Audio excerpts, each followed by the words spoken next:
Across the world, people live under governments that promise many different things. Some promise freedom, some promise stability, some promise equality, order, or the protection of tradition. But every promise, no matter how noble it sounds, becomes real or collapses in the everyday lives of ordinary people. And one of the clearest ways to understand a government is to look at how it treats the rights of its citizens. In this documentary, we're exploring 6 different forms of government, each represented by a modern nation. We'll look at rights on paper and rights in practice, speech, press, assembly, religion, minority protections, LGBTQ safety, rule of law, and the freedom from surveillance. For each system, we'll break down how power works, what daily life looks like, and where citizens stand on the spectrum between freedom and control. This is not a study of ideology, this is a study of people, and how the government you happen to be born under can shape everything from what you're allowed to say to what you're allowed to be.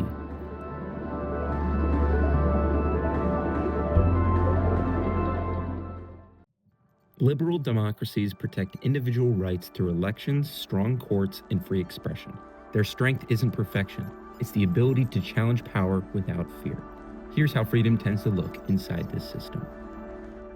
So looking at liberal democracies, they all kind of have one main thing in common, and that's protecting rights like freedom of speech. The 3 that we're going to look at today are the UK, the United States, and France. The first nation we're going to look at is the United States. Obviously, we're going to be very familiar with how our government is ran, but the type of government that they fall under is a federal constitutional republic. The power is divided. There's 3 main branches of government. They all can check each other, balance each other, which is all stuff that we've kind of been instilled since we were young. I think that one of the most obvious ways that you can differ how forms of government operate differently is their rights on paper versus rights in practice. So rights on paper would be things like written laws, like such as the Constitution, which is the law of the land, versus how we actually interpret it in today's world, or how the law is truly carried out. So I think a great way to do that is to look at like how protests or maybe like movements, like laws passed, like how they affected citizens, but not only how did the government react.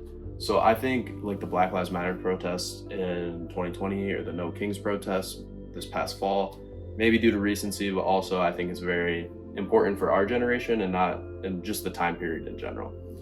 So I really think like the United States they really do highlight the freedom of speech aspect of our rights. However, I believe that it's kind of to an extent because there was a lot of police presence at these protests. Moving on to the next nation, France is a semi-presidential republic, and the president shares power with parliament and the prime minister. Rights on paper include one similar to the US, freedom of speech, press, assembly, religion, kind of the main points. Rights in practice vary a little differently, mainly due to, again, like how laws are interpreted in today's world versus when they were written back in the day. Similar to earlier, looking at the rights in practice of France, there's criticism of the government tolerated for the most part. Similar to the United States, again, not a lot, but there is typically police presence at protests that go on. Minority groups such as Muslims sometimes feel pressure about how they can religiously express themselves, if they can religiously express themselves safely. And same with LGBTQ citizens. Also, the social acceptance rate really varies with that. So the third and final nation that we'll be looking at is the United Kingdom. They are a constitutional monarchy with a parliamentary democracy. The monarch is simple. Real power is in parliament, and it's mainly parliament and the prime minister. The royal family doesn't do much of like deciding with political endeavors, I guess. But their rights on paper, again, similar to previously mentioned France, the United States, the simple ones, speech, press, assembly, religion, all those are guaranteed. So there's a big pattern that you can notice with the nations that are labeled as liberal democracies. A lot of their rights in paper and practice are very similar. For example, the criticism of the government in the United Kingdom is common, but the laws are stricter a little bit in the United Kingdom with protests and stuff like that. but they're usually peaceful, but police can obviously be present, similar to the other two nations previously mentioned. The big law or movement that caught my eye again in the United Kingdom's case would be the mistreatment of Caribbean immigrants despite the laws that protect them. This is the Windrush scandal in 2018, and it really brought to light again how laws that were written in the past or even recently in the past can change in just a couple years about how they interpret it and how much they can really bend the rules. So to sum up liberal democracies, the examples that we used, the United States, France, the United Kingdom, all offer and almost advertise these great civil rights, basic rights for all their citizens. However, the reality of it really depends on the culture and the history, even the current politics of the nation. Well, liberal democracies isn't a perfect system. No form of government is perfect. However, I believe it's one where rights are constantly debated and redefined, which can be really beneficial, but it can also really hurt some groups of people in the end. In an absolute monarchy, authority is inherited and concentrated in one family. Religion, tradition, and loyalty shape daily life, and many rights depend on staying aligned with the ruling order. Here's how power and freedom function under royal control. Although the current administration of the U.S., aka the land of the free, has a tremendous relationship with Saudi Arabia is still considered one of the most oppressive societies in the world, with numerous cases of human rights violations that all seem to be swept under the rug by other world powers and Saudi Arabia's citizens. So, that poses the question, why? One major factor includes how the country is governed. Saudi Arabia has been governed by the Al Saud family within an absolute monarchy for 93 years, meaning all decisions have been ran to the king. As of 2017, the powers of the king have been delegated to the Crown Prince Mohammed bin Salman due to the king's health concerns. This allows for the government to be more efficient in terms of policy, but in terms of representation of the population, it leaves the 35.3 million Saudi citizens without much representation. When it comes to a constitution, Saudi Arabia does not have a written constitution. Rather, the country bases all legal procedures and rights off Islamic law called Sharia law, which are the teachings of Prophet Muhammad.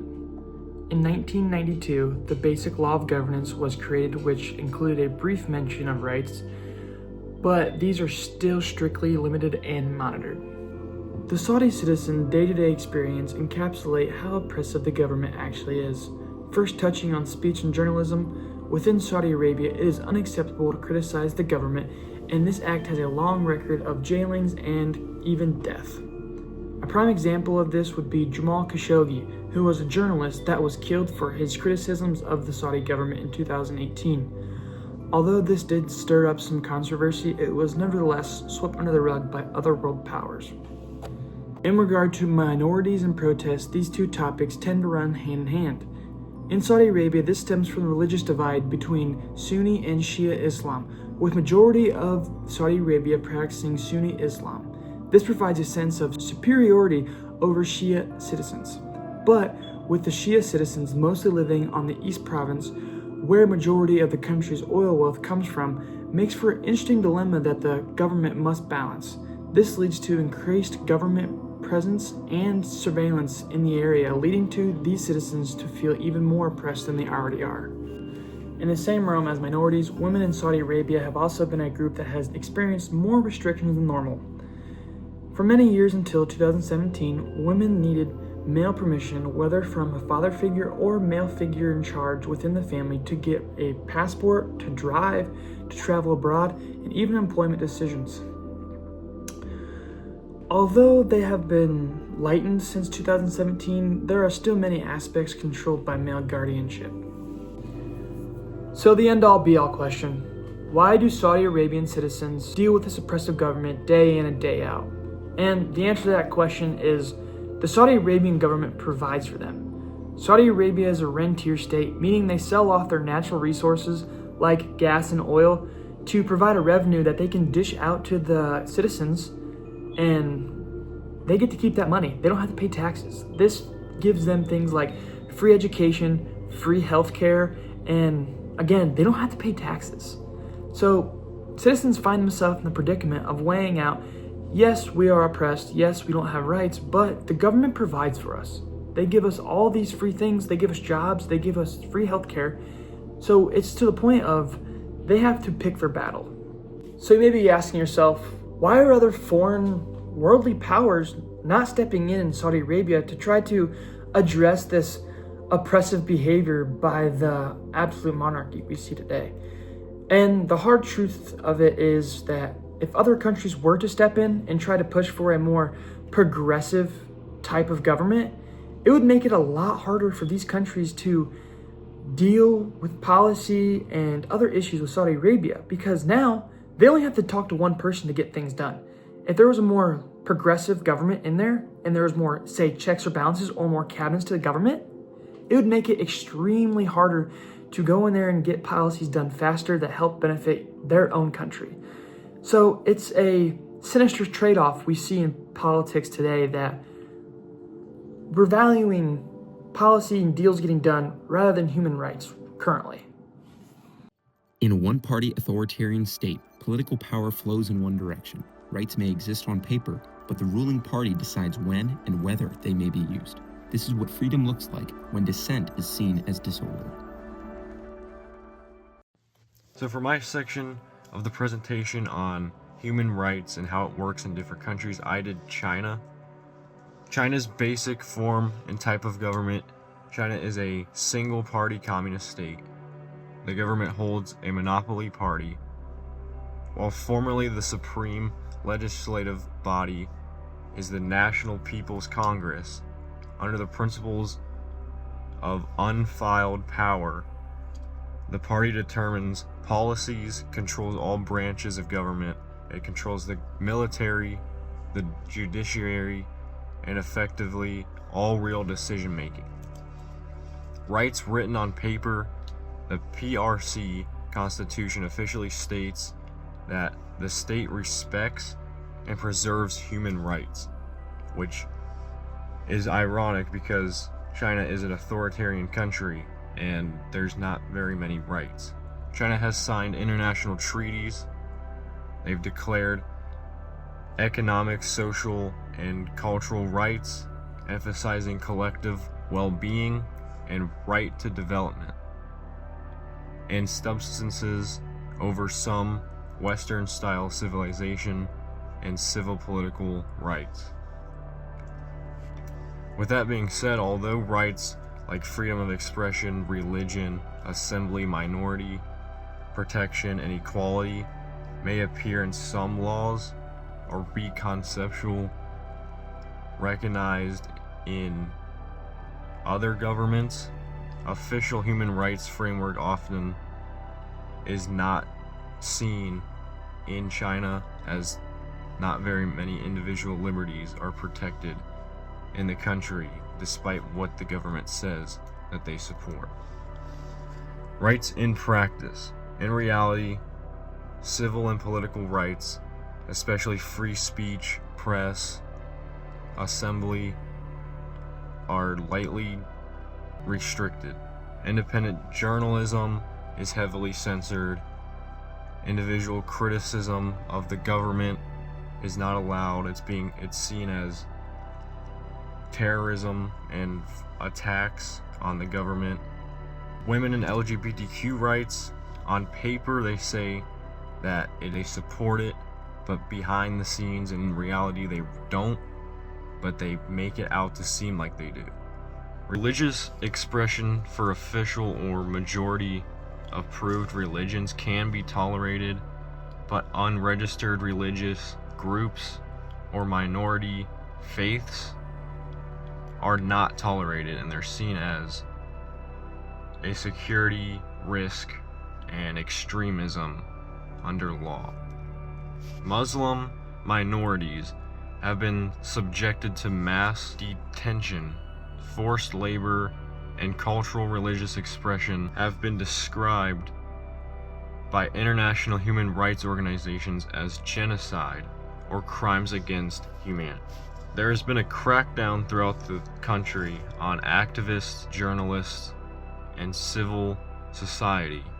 Many human rights defenders, citizen journalists, or lawyers who challenge the state have been detained or imprisoned. The state's counterterrorism and security laws are widely used to suppress and limit free expression. The daily life in China is very surveillanced and monitored. For many ordinary citizens, there is often emphasis on economic development, rising living standards, and social stability rather than political participation. The state promises improved economic opportunities, infrastructure, access to services, but political dissent or activism is risky. Education, employment, and social mobility, legally and institutionally, many people do benefit from access to public services, but access and treatment may be uneven.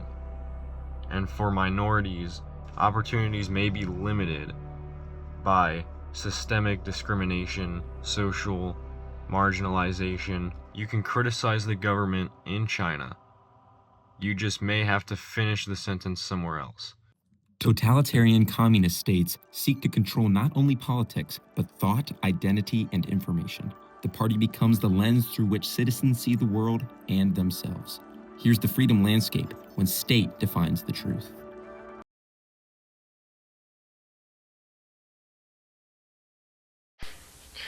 Here in North Korea, you can get killed for speaking against the government. I'm going to explain how totalitarian communist governments work, using North Korea today and the Soviet Union in the past as our examples. North Korea is what we call a single-party totalitarian state. The supreme leader sits at the top, the party sits beneath him, and beneath them is several million people pretending everything is okay. Decisions don't rise from the people, they fall from the sky. The Kim family has ruled here for 3 generations. The Soviet Union was similar. One party, one ideology, one leader at a time who can decide everything from economic plans to whether your poetry sounded suspiciously anti-Soviet. In both systems, the slogan might as well be, the people rule as long as the people agree with the rules. Here's the twist. If you read their constitutions, you'd think you'd entered a paradise. North Korea guarantees freedom of speech, press, assembly, religion, equality between citizens, and rights to education and healthcare. The Soviet Union promised the same. Beautiful, inspiring rights that look great framed on a wall. But all these rights come with a disclaimer. You have these rights as long as they support the socialist system. So yes, technically you have freedom of speech. But you also technically have the freedom to keep that speech safely inside of you at all times. Minority protections exist on paper, but not in reality. LGBTQ rights don't appear at all because officially, such identities don't exist. And women's equality exists in writing, but daily life often tells a different story. In North Korea, criticizing the leader, even in private, can lead to imprisonment, torture, or execution. Sometimes your parent and children are punished as well. In the Soviet Union, writers and scientists disappeared into prisons or psychiatric hospitals for anti-Soviet thought. Protests don't happen here. The only mass gatherings allowed are choreographed, where the enthusiasm is mandatory. The Soviets weren't fans either. Hungary 1956 and Prague 1968 learned that tanks are very good proactive negotiators. Independent journalism doesn't exist. North Korean news is basically one long praise poem. Soviet newspapers are party megaphones. Truth was not discovered, it was announced.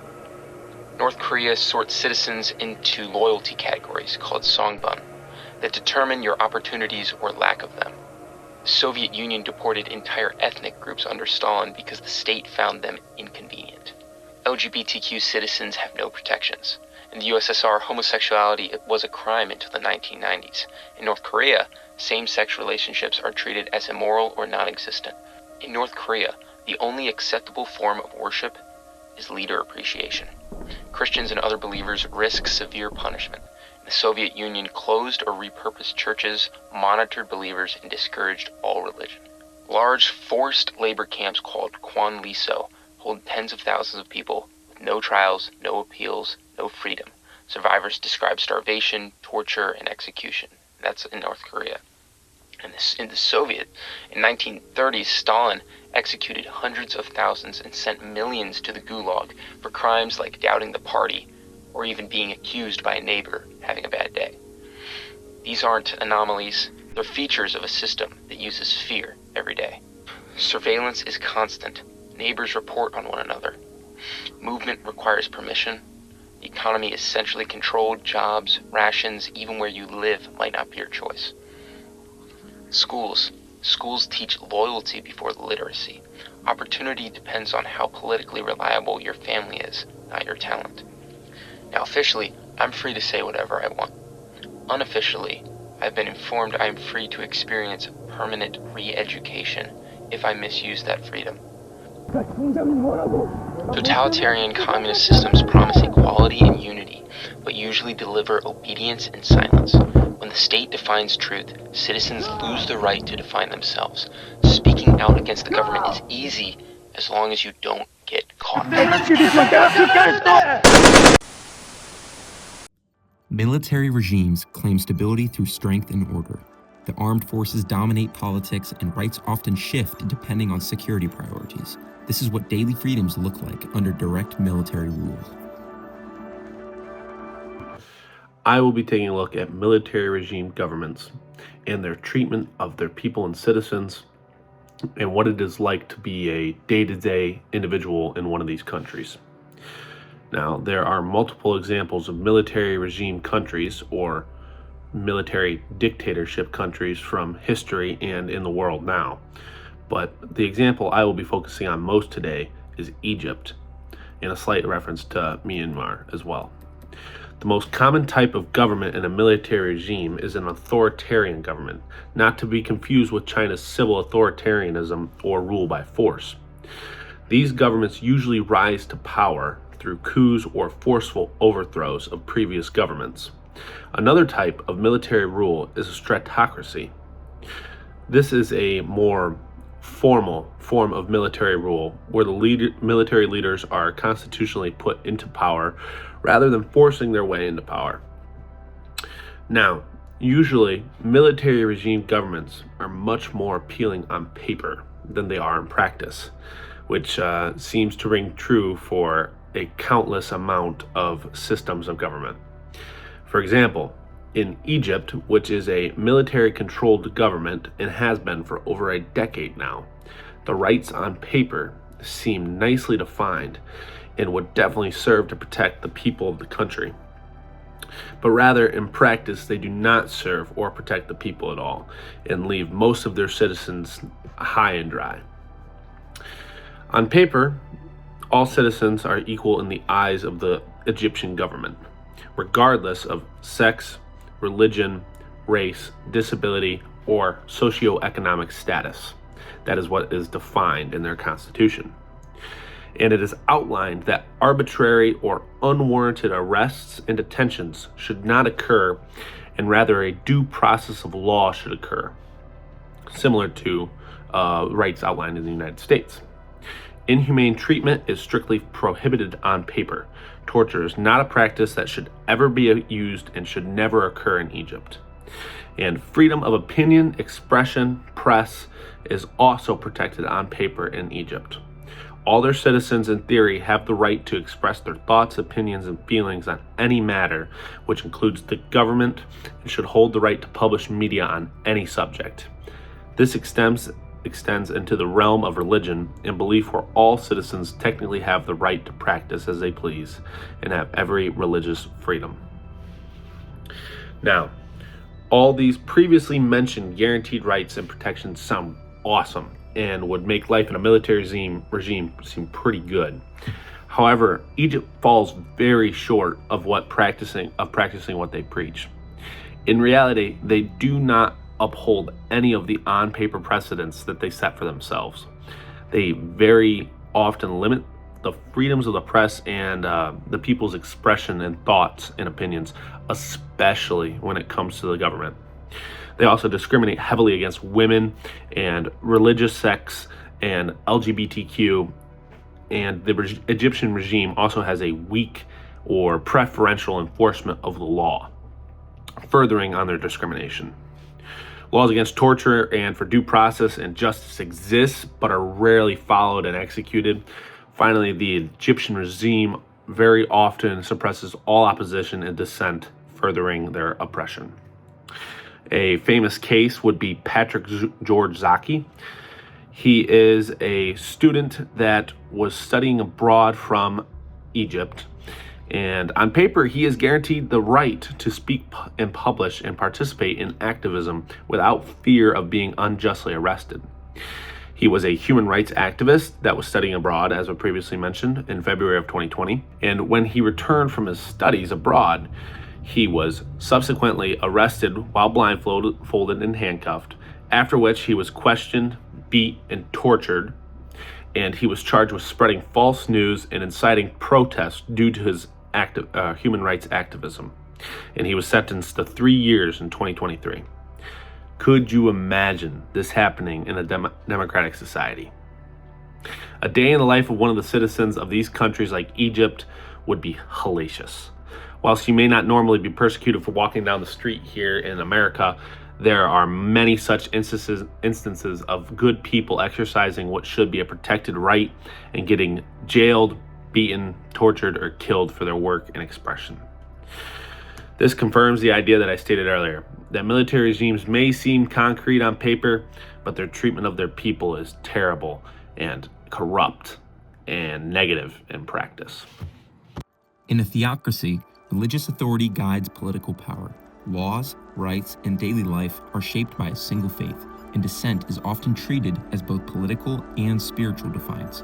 This is what freedom looks like when religion and government become one. Today we will be talking about civil rights in Iran, and specifically how the country's government structure shapes everyday freedoms or limitations that people actually experience.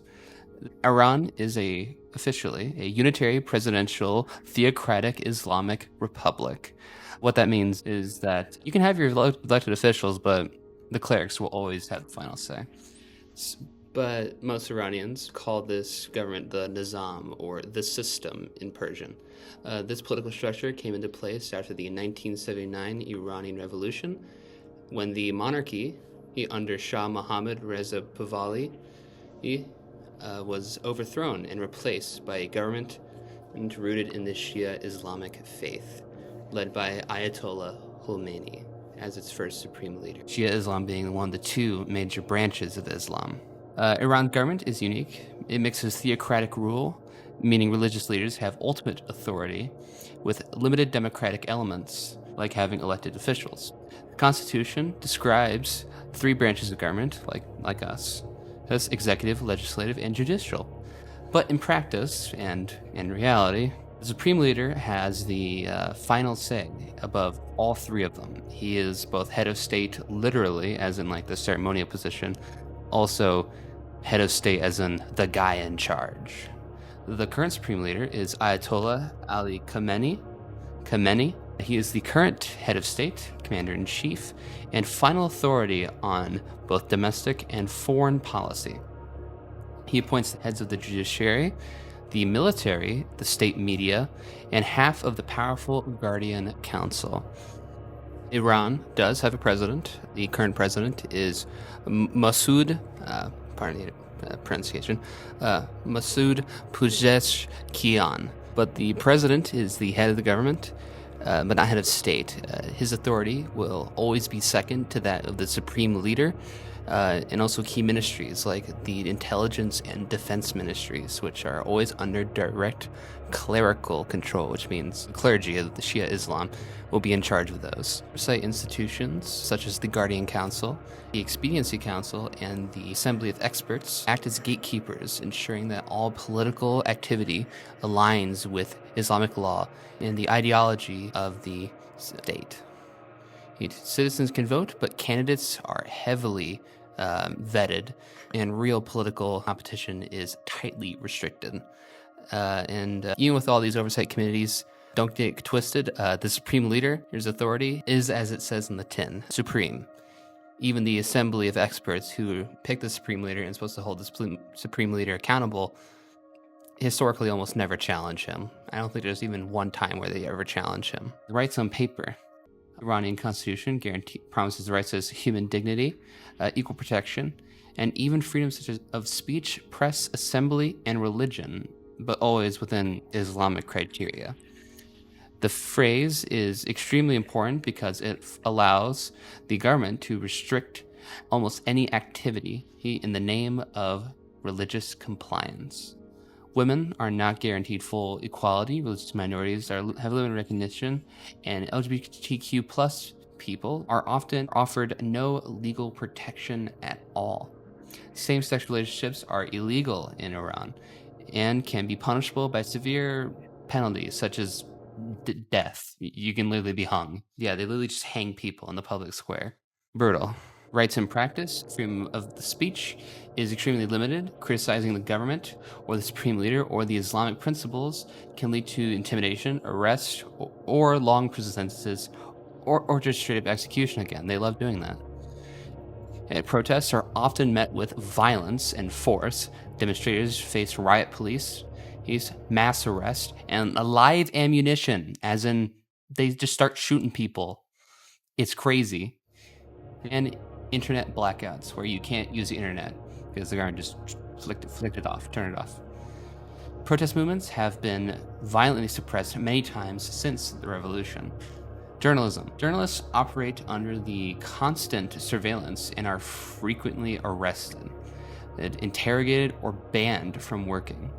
Reporting on corruption in the security forces or women's rights is considered especially dangerous. Being a journalist in Iran is like being a nail on a board. If you stick out, you will be hammered down. Minorities, such as Kurds, experience systematic discrimination and are often excluded from political participation or higher education.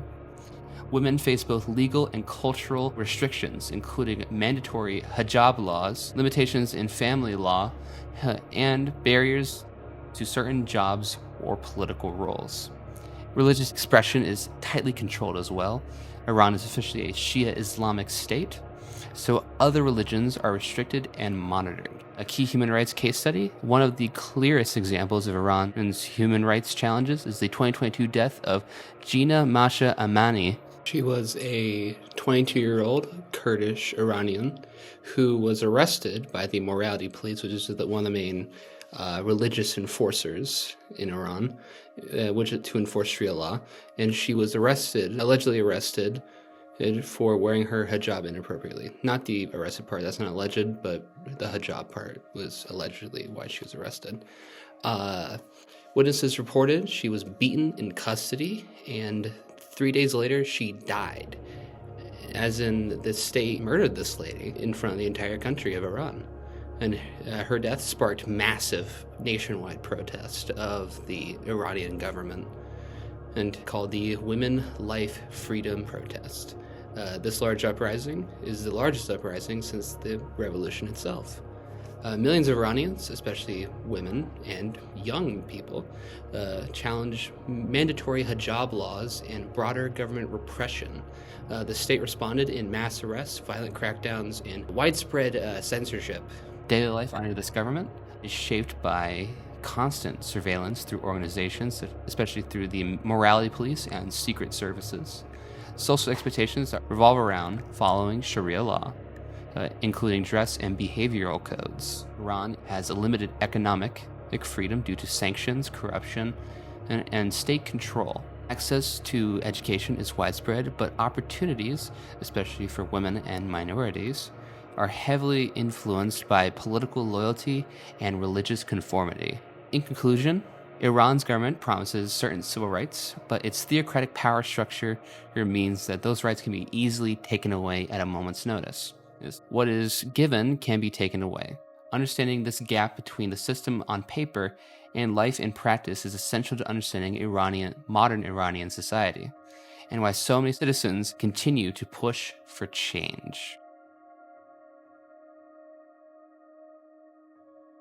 Every government, no matter its structure, reveals its character through how it treats its citizens. Some protect rights as foundations of society. Others restrict them to maintain order, control, or tradition. And some systems reshape rights entirely to serve the state. But human rights are not abstract. They are lived every day in the ability to speak, to worship, to protest, to love, and to think freely. The system you're born under shapes those freedoms more than most people ever realize. Different governments make different choices, and in those choices, we see the line between freedom and fear.